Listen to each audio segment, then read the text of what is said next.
So, I'm not sure if you can see this clearly or not. I'm hoping that you can, but I will try and rearrange where we are. We're now going to have a look at the Say Your Prayers exercise. So this is one that's very new to Merlin, so he's actually learning this while I'm showing you how to do it. So this is a proper tutorial, step by step, and then we will post a couple of videos in the week of dogs who can do this on command.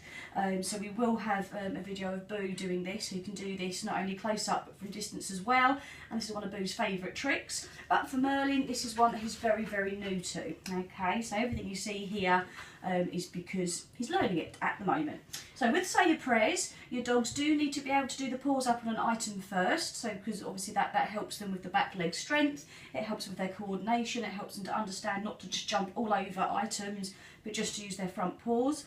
You need an item that's sturdy, so that's why we're not in the middle of the room, which would make more sense for the video, but actually we're up against something that's not going to move, so what we're using doesn't move. I'm using a yoga peanut because the size is quite good for my height dogs. I haven't got a lot else that's the right size, everything else is either too low or too high, but also because of the curve of the peanut, it actually gives a nice shape for where we're working, okay? But you use whatever you have available at home. It might be your sofa that you lean against, it might be you have a small stool or some boxes that you can use, but do make sure that it's nice and sturdy so your dogs don't lose any confidence with it, okay? Now, first of all, you may find it easier to use 2 treats at a time for this one to help guide your dog, because what we want them to do is learn to not only put their paws on the item, but to also duck their head down between their paws. Thank you, Merlin. So you can do paws up, to put their head between the paws at the same time without moving the paws out of the way. We then want them to lift their head back up at the end of the exercise rather than just coming down once they get that treat, okay? So initially, have your dogs with the paws up, so you should be able to see Merlin here. So one treat is here, the other treat comes from under the body and between your dog's legs, and that's good boy, and that's to get the head starting in the right position, and then you treat at the end when they look back up again. So what we've got there is ask good boy, asking your dogs to get up onto the actual item we're using. One hand lures them up, the other hand gives you a chance to get your position that you're after, which is under the body, behind one of the front legs, so it appears in the chest position. That's the hand that then lures the front end down, lures the nose down, so they end up with their head about level with their paws, lower even better if you have room. It depends on your dog's leg length really and what you're using height wise, but you want them doing this. That's when you give that treat, and then the first treat you give at the end once their head comes back up, and that's what keeps them up in that nice position, okay? So you don't have to lean around your dog like I'm doing with Merlin. This is just to show you where the second hand goes. So first hand is here, second hand, cheeky, goes between the legs. Yes, good boy. And then the first hand is the second treat that you give. So if I was doing this properly, my side, go there, good boy. Yes, get that, good boy.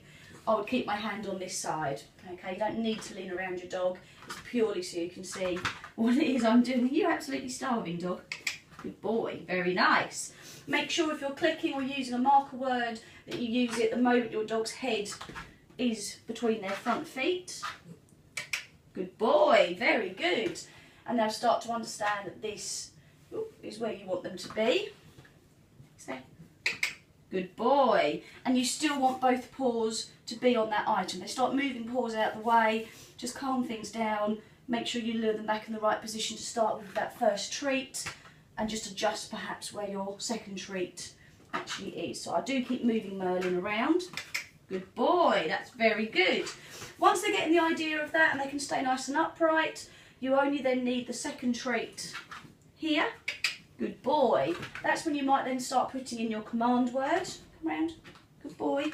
Prayers. Good boy. Good prayers. Very nice. You ready? Yes, prayers. Good boy. Very good. Are you ready? And prayers. So we've got one paw off, so we're going to do that one again. Prayers. Good boy. You're a cheeky monkey. And then doing that. Remember, little and often, as with everything, so we don't want to stay there for too long. You're a good boy. Merlin's just starting to now give me paws in the wrong places, which means we've done a lot in one session. So I'm going to pause there for him so we don't end up teaching him the wrong thing.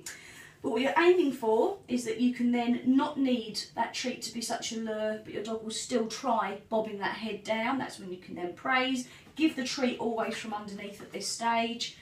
So they actually want to put their head in that position, but you still need them to be upright, leaning on them front paws, and then putting that head down in between, okay? If they're laying on the floor and doing this, that's act ashamed, and that's a different exercise, okay? So they do need to be up an item of some sort. So starting off very, very small at the first stage, 2 treats can often help. Guide your dog up with 1. The other treat, yes, is between the front paws. The first treat you used, you give last to make sure your dog is in that position when they finish, and that's what helps keep that strength there and keeps them upright. When they're good at that, you can go to 1 treat just between the front paws. Yes, good boy. And you might start wanting to put in a cue word of some sort for this one.